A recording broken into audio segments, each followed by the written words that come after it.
Dear students, in the last video we were discussing about conservative forces where I told you people that conservative forces are the ones whose work done is only dependent upon initial and final positions, and it's not dependent on the path that the object is following. So let me discuss the properties once again. Work done by a conservative force in moving a body from one position to the other is only dependent on initial position and final position. Okay? Work done by conservative force does not depend upon the path that the object is following. Right? After that, if you have a conservative force, if any force is conservative, suppose you are going from A to B once. So, whatever work you are doing, that work is getting stored in the object in the form of energy. Suppose when I am raising the object against gravity up in the air. So, the work that I am doing in raising that object, that work is only stored in this, in the form of potential energy. So, when you release it, it is automatically going to come down. तो वो energy आया कहाँ से इसके पास?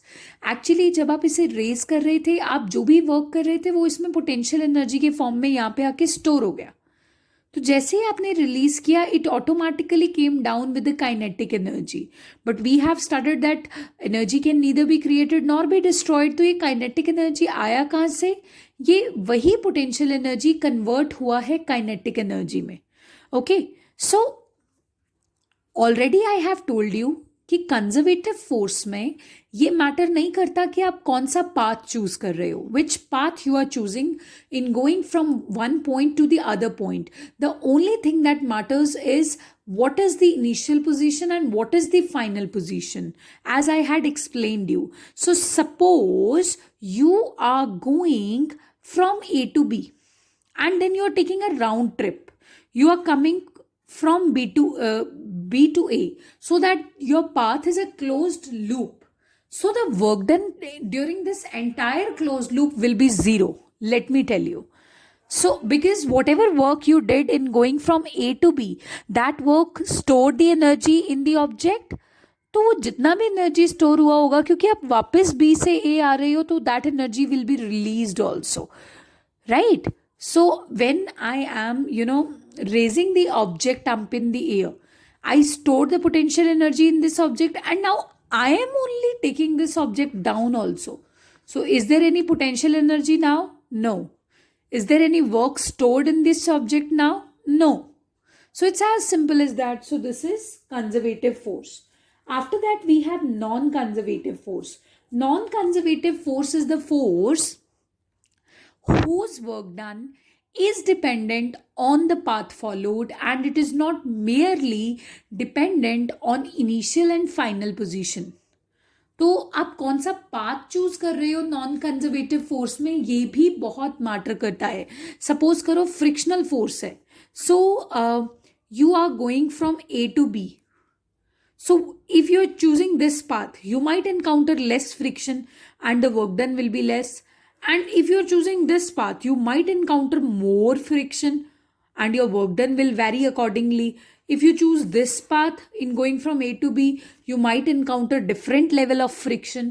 So the dissipative forces like frictional force, resistive force, viscous force, tension, normal force, ये सारी forces में matter करता है कि आप पाथ कौन सा चूज कर रहे हो एक पॉइंट से दूसरे पॉइंट तक जाने के लिए. So these are non conservative forces because their work done varies when you vary the path. Okay, हम यहाँ पे ये लॉजिक नहीं दे सकते कि इनिशियल पोजीशन और फाइनल पोजीशन तो सेम है, so why the work should vary. But yes, the work varies significantly.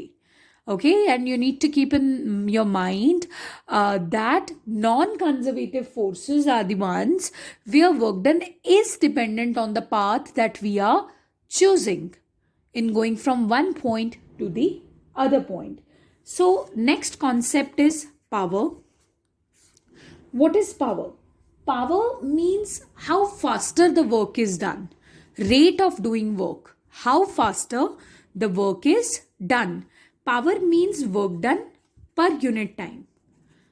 Like if there are two forces which are doing work, then the force which is doing work in a smaller amount of time, that force will be credited to have more power.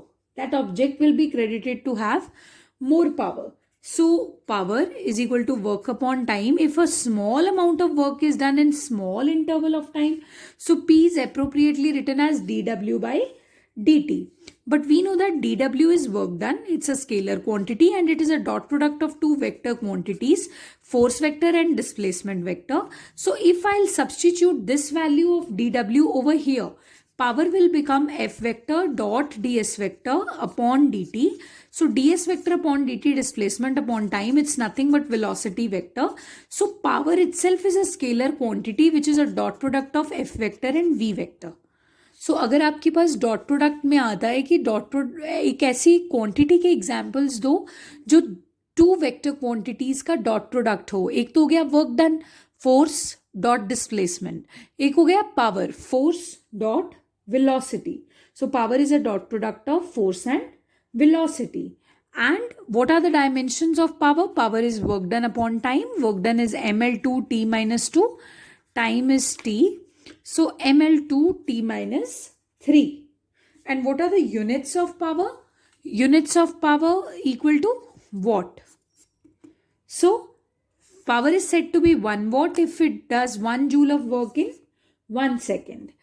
Right? So this is about power, and we have discussed here the properties of conservative and non-conservative forces also.